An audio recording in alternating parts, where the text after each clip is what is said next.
It's official as the Canucks pull off a huge trade that's sure to divide and appease fans equally, as nobody expected this surprise trade from the Canucks, and a Vancouver legend is now bound for the Hall of Fame, punching his ticket to Toronto. We're going to break down all of that in this episode of Canucks Digest, but first, if you're part of the nearly 66% of viewers that aren't yet subscribed and you want to stay up to date on all things Canucks, make sure to hit that subscribe button and the bell icon so you don't miss a single update, as this summer is going to be a busy one. And with that, let's hop into the first topic of the day, which is a massive Canucks trade. So earlier this morning, Elliot Friedman was reporting that there is word that Edmonton and Vancouver are working on a deal that would send Evander Kane to the Canucks.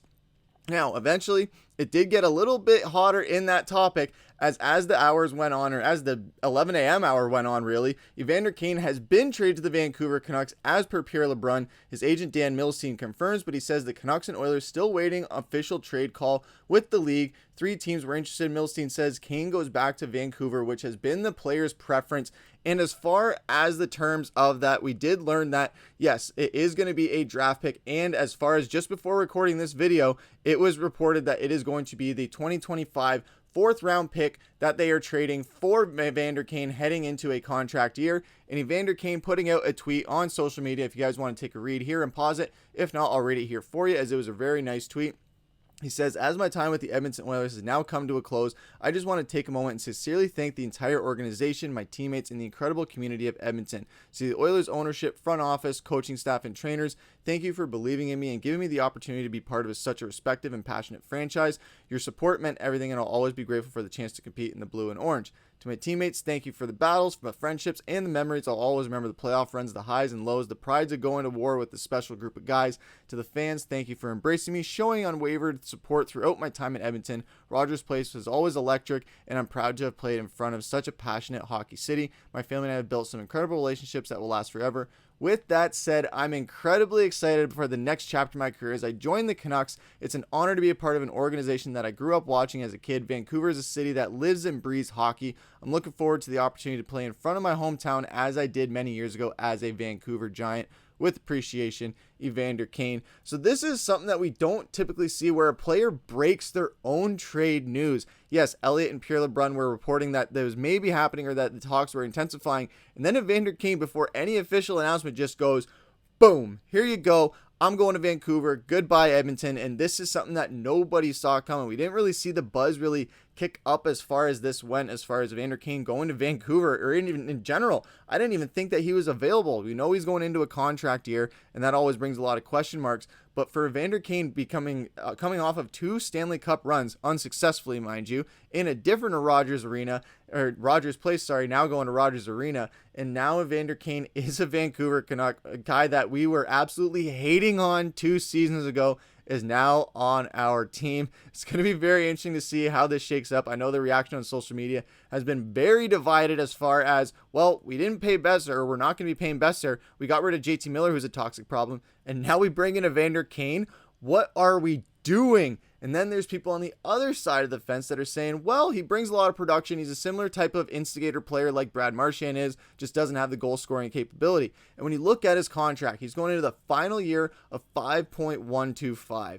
That is a pretty big contract for a 33-year-old. Yes, that 33-year-old is Evander Kane. He can play on the left and the right side, and he brings some size and physicality. He brings a lot to the table. However, it is very expensive at a very old age and heading into the final year of a contract. Maybe he plays his ass off, but the one thing that is interesting to look at here is he is a shoot-first power forward who plays a simple game premised on speed, checking, and scoring. Not a strong play driver at all, and takes tons of dumb penalties, we all know. Needs to play with a skilled playmaker. So if you put him on a team with a guy like Kiefer Sherwood, for example, that is a pairing that I could definitely see working out for this with Evander Kane, because I think that with that physicality, I mean, Kiefer Sherwood, he set the NHL single season hits record last year. He knows how to hit properly, and he's been outspoken about that, especially in regards to the hits that Vancouver players were taking as a result of dirty plays by dirty players last season. And Kiefer Sherwood is very outspoken about it, saying, hey, I'm leading the league in hits. I know how to hit a guy safely. I haven't injured anybody this year. Why are all these guys injuring some of our players when they don't even know how to freaking hit?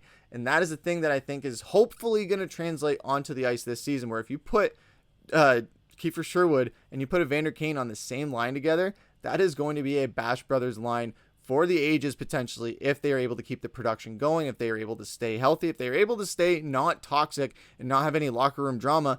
I think that the Canucks could be okay as a result of this. However, with Evander Kane, we had all that drama with JT Miller last year. Do you really want to bring in more drama with that? We know the Vancouver Canucks fans, they hate him for the most part. For the most part, Canucks fans, when they played against Edmonton, they absolutely were just throwing the chirps out, throwing the awful tweets out, and it wasn't very pretty to look at, but it was entertaining to look at on social media. However, with that, I think Evander Kane on this team, it brings a lot of uncertainty, at least on my side of things. I know Mark has been pretty excited about this as far as what he brings to the table. There's been a lot of Canucks fans I've seen that have been so pissed off about this, and I'm of the belief that if this is probably guaranteed that Brock Boeser is not staying. However, within that, you have a player in Evander Kane who's at 33 years old, final year of his contract, might play his ass off for that contract, but then you have to pay him a lot of money, probably at a short term because of his age, and then you're going to be pigeonholing yourself in the same situation that you were wanting to avoid with Brock Boeser, but are okay to do with Evander Kane. It makes absolutely no sense to me, especially when you look at his stats. His stats aren't crazy, but they're not terrible as well. He had 44 points in 77 games last season and then carried that over into the postseason with 8 points.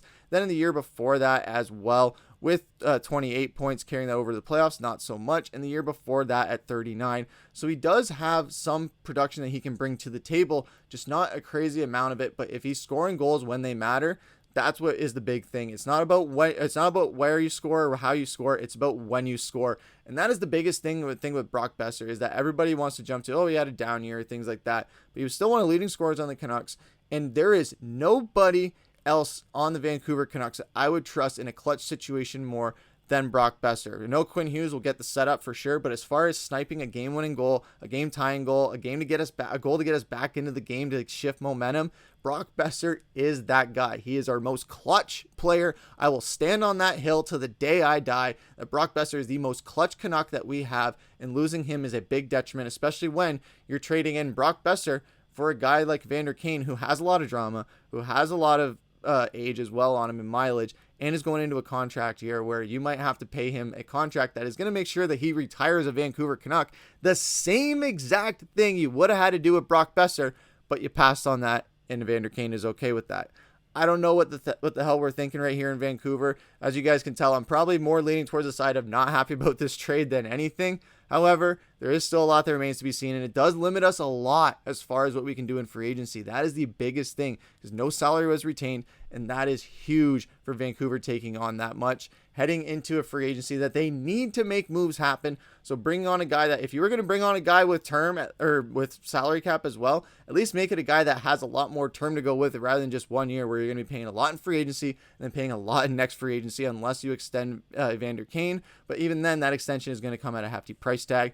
But what do you guys think about all this? Do you guys think that Evander Kane coming to Vancouver is a great thing? Do you think it's a terrible thing? Let us know what you guys have to say down in the comments below. That's going to take us into our second topic of the day, something a little bit small from yesterday, and that is Mogilny makes the Hall. Canucks legend Alexander Mogilny has made the Hall of Fame class of 2025 after years of being on the ballot and being snubbed. He is finally heading to Toronto. Big congratulations to him and his family and everybody in the Canucks organization that helped play a part in his Hall of Fame career. It's amazing to see another Canuck heading into the Hall of Fame, and can't wait to see what more comes as far as the next wave of NHL Canucks players that do get into the Hall of Fame induction. Congratulations to him and to the Vancouver Canucks organization for that. But what do you guys think about all of this down below? What do you guys think about the Hall of Fame induction, the Evander Kane trade? Is there a different trade you would have liked to have seen them make instead? And are you happy with what we had to give up for him being a 4th round draft pick in this season? Let us know what you guys have to say about it down in the comments below. But that's going to do it for this episode of Canucks Digest. I've been your host, Griffen. Take care.